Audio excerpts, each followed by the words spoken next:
피곤하거나, 즉 내가 배가 고프거나 화가 나 있거나 외롭거나 피곤하면은 세상이 더 힘겹고 나는 그것을 감당하기 어렵다고 느끼게 되니까 더 스트레스를 받는다는 것입니다. 그러면 이런 스트레스를 이기는 방법은 뭘까요?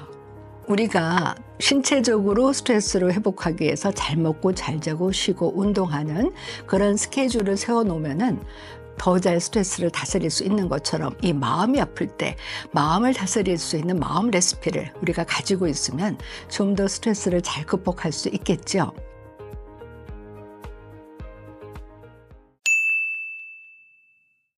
안녕하세요. 양창수입니다.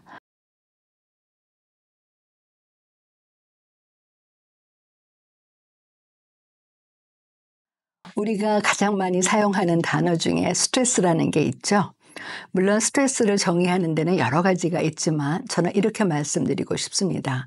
마음의 균형과 조화, 즉 평상심을 잃게 하는 모든 것들이라고 할 수가 있는데요. 사실 우리는 힘든 것만 스트레스라고 생각을 하지만 여행을 가는 거, 좋은 친구를 만나는 거, 이것도 다 마음을 들뜨게 하기 때문에 스트레스입니다. 그런 즐거운 스트레스를 유스트레스라고 하고요. 우리가 흔히 스트레스라고 하는 것은 디스트레스입니다. 저 힘든 스트레스인데요. 그럼 어떤 때 유스트레스, 즐거운 스트레스가 되고 어떤 때 디스트레스, 힘든 스트레스가 되냐 하면은요. 내가 하고 싶으면 하는 게 즐거우면 그건 유스트레스예요. 근데 내가 왜 해야 돼? 나 하기 싫어. 하면 이제 디스트레스가 돼야 되는 거죠. 하면서 자신이 있고 다른 사람들한테 좋은 평가를 받을 것 같으면 그건 유스트레스입니다. 그런데 하긴 해야 되는데 과연 내가 할 수 있어? 난 자신이 없어. 그래서 안 하고 싶어. 하긴 해야 되는데 결과가 두려워. 어떤 평가를 받을까? 그러면 그거는 디스트레스가 되는 거죠. 그래서 예전에 그리스의 철학자인 에피테투스가 우리는 힘든 일 자체를 스트레스라고 생각하지만 사실은 그 일 자체가 스트레스가 아니라 그 일에 대해서 내가 어떻게 생각하느냐, 내 생각이 디스트레스도 있고 유스트레스도 있다는 것을 얘기한 적이 있습니다. 근데 사실 생각을 해보면요, 우리의 삶은 스트레스의 연속이에요. 저는 아침에 이렇게 강아지를 데리고 산책을 하면서 어린이 놀이터를 지나갈 때마다 그 시소를 보면서 우리의 인생도 저 시소와 같다는 생각을 하는 적이 많습니다. 시소가 평형을 이룰 때는 아무도 안 타고 있을 때죠. 누가 타면은 오르거나 내리거나 합니다. 우리 인생도 마찬가지죠. 그러면은 매번 오르거나 내리거나 하는 우리의 삶을, 즉 스트레스를 잘 이겨내기 위해서는 몸과 마음의 건강이 잘 유지돼야 됩니다. 특히 스트레스를 더 잘 유발하는 요인이 있을 때는 더 몸과 마음의 건강에 신경을 써야 되겠죠. 그럼 어떤 때 우리는 더 스트레스를 받느냐? 그것을 헐트라고 정의한 사람이 있는데요. 헐트는 뭐냐면 hungry, 즉 배가 고프거나 angry, 내가 화가 나 있거나 lonely, 외롭거나 tired, 내가 피곤하거나, 즉 내가 배가 고프거나 화가 나 있거나 외롭거나 피곤하면은 세상이 더 힘겹고 나는 그것을 감당하기 어렵다고 느끼게 되니까 더 스트레스를 받는다는 것입니다. 그러면 이런 스트레스를 이기는 방법은 뭘까요?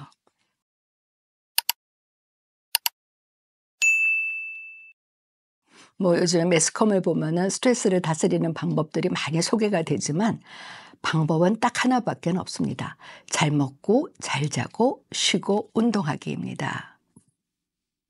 왜냐하면요, 우리는 생물이에요. 그러니까 에너지를 필요로 하는 것이지요. 우리는 생물이고 에너지를 필요로 하기 때문에 제일 먼저 중요한 것은 잘 먹어야 됩니다. 건강한 음식을 잘 먹어야 되는데요. 사실 음식은 우리한테 에너지원이 되기도 하지만 그것이 마음 치료에 굉장히 중요하기 때문입니다. 우리가 음식을 먹을 때 맛있다고 느껴지는 것은요, 맛 자체도 있지만 냄새입니다. 우리가 빵집에 들어갔을 때 맛난 빵 냄새, 커피집에 들어갔을 때 그 커피 냄새를 맡으면 행복하지요. 근데 이게 뇌과학에서 그 입증이 된 거가요. 우리의 감각 중에서 우리의 뇌와 바로 연결된 것이 바로 후각이라 그래요. 후각은 우리 뇌에서 감정과 기억을 담당하는 변형계가 바로 이루어져 있기 때문에 맛있는 음식을 먹을 때 맛도 중요하지만 후각으로 인해서 우리의 감정이 이제 행복해지는 거고요. 감정에 작용하는 부위와 기억에 작용하는 부위가 맞닿아 있기 때문에 그 냄새를 통해서 과거에 행복했던 기억을 되돌릴 수가 있기 때문에 음식이 더 중요한 것입니다. 또 음식이 중요한 이유는요. 우리가 식당을 영어로 레스토랑이라 그러잖아요. 그런데 이 레스토랑이라는 말의 어원은 rest, 휴식 또는 회복하다, restore가 어원이라 그래요. 그러니까 우리가 좋은 사람들하고 식당에서 맛있는 음식을 먹고 나면 야, 이 힘든 인생 다시 한번 살아볼 수 있어 하는 힘을 얻게 되는 것이죠. 또 하나 우리는 음식을 통해서 스트레스를 극복할 수가 있는데요. 우리 몸 중에서 가장 많은 산소와 포도당을 사용하는 기관이 바로 뇌입니다. 우리가 살아가면서 하루에 필요한 포도당 양이 200g인데요. 우리가 하루에 포도당 200g을 섭취하면 우리 뇌에서 130g을 가져간다 그래요. 근데 우리가 스트레스를 받으면 우리 뇌는 그것을 전쟁이라고 생각을 하거든요. 그러면 전쟁에서 이기기 위해서는 어떻게 해야 될까요? 군인들을 잘 먹여야 되잖아요. 그러니까 뇌는 스트레스를 받으면 전쟁에서 이기기 위해서 더 많은 산소와 포도당을 가져옵니다.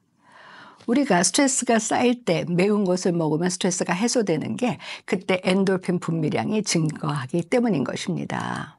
그러니까 잘 먹어야 되겠죠. 두 번째는요. 잘 자는 것이 굉장히 중요합니다. 좋은 수면의 중요성 제가 아무리 강조해도 이건 지나치지가 않는데요. 근데 중요한 것은 수면은요.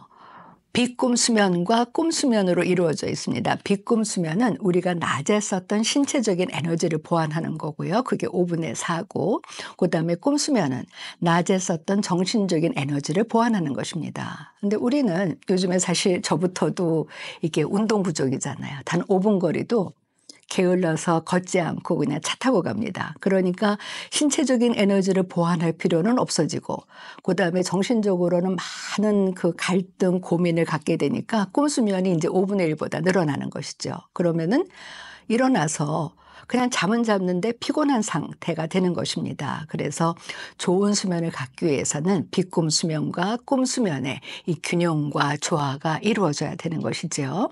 상담을 해보면 이 잠자는 문제로 부모, 자녀 간에 가족 간에 갈등이 일어나는 경우가 참 많습니다.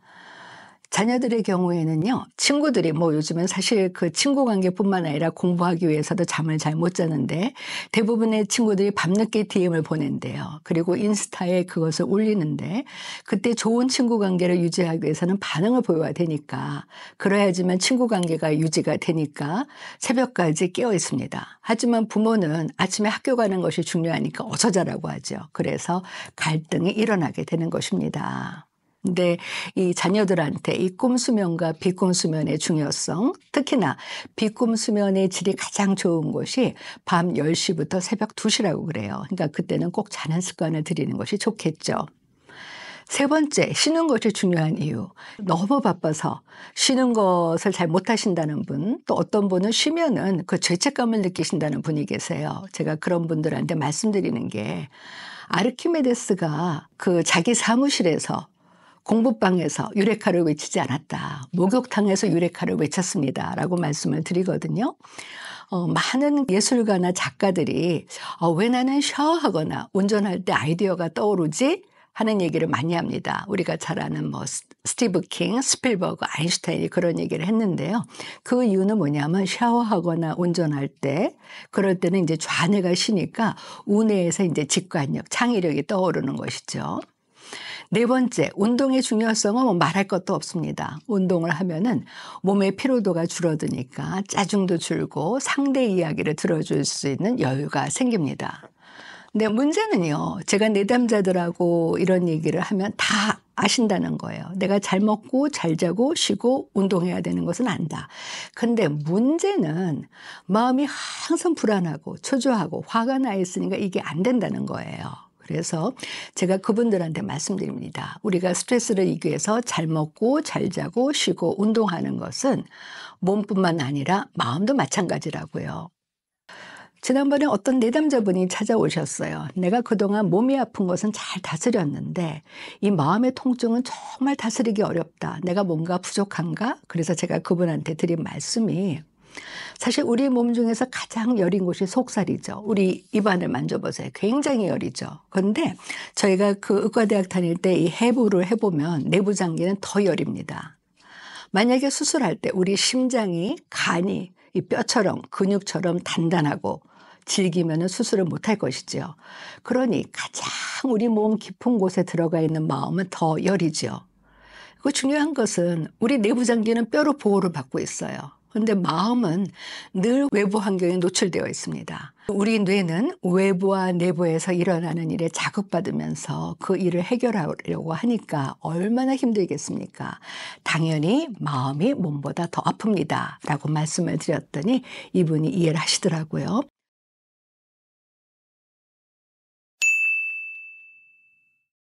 그러면 우리가 신체적으로 스트레스를 회복하기 위해서 잘 먹고 잘 자고 쉬고 운동하는 그런 스케줄을 세워놓으면은 더 잘 스트레스를 다스릴 수 있는 것처럼 이 마음이 아플 때 마음을 다스릴 수 있는 마음 레시피를 우리가 가지고 있으면 좀 더 스트레스를 잘 극복할 수 있겠죠.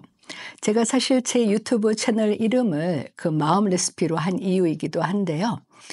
예전에 TV에서 이제 연예인들이 식당을 오픈을 해서 음식을 만들어서 파는 그런 프로그램이 있었어요. 근데 이제 연예인들이 그 음식을 만들기 위해서 그 전에 이제 전문가를 찾아가서 뭐 저기 레시피도 듣고 음식도 만들어 보고 했지만 막상 이제 식당을 여는 아침이 되니까 너무 당황합니다. 어쩔 줄 몰라서 우왕좌왕하니까 그 중에 한 분이 걱정하지 마. 나한테는 레시피가 있어. 하고 레시피를 보여주는데 그 전문가한테 보고 들은 것을 다 사진으로 찍어가지고 과정을 아주 자세히 써놨더라고요. 그러니까 그 레시피대로 하니까 아주 맛있는 음식이 만들어져서 그 성공한 것을 보면서 정말 우리가 스트레스를 받을 때 내 마음을 다스리는 마음 레시피가 필요하구나 하는 생각을 했는데요. 오늘은 제가 먼저 제 마음 레시피를 공개하려고 합니다. 그래서 제 마음 레시피를 들으시고요.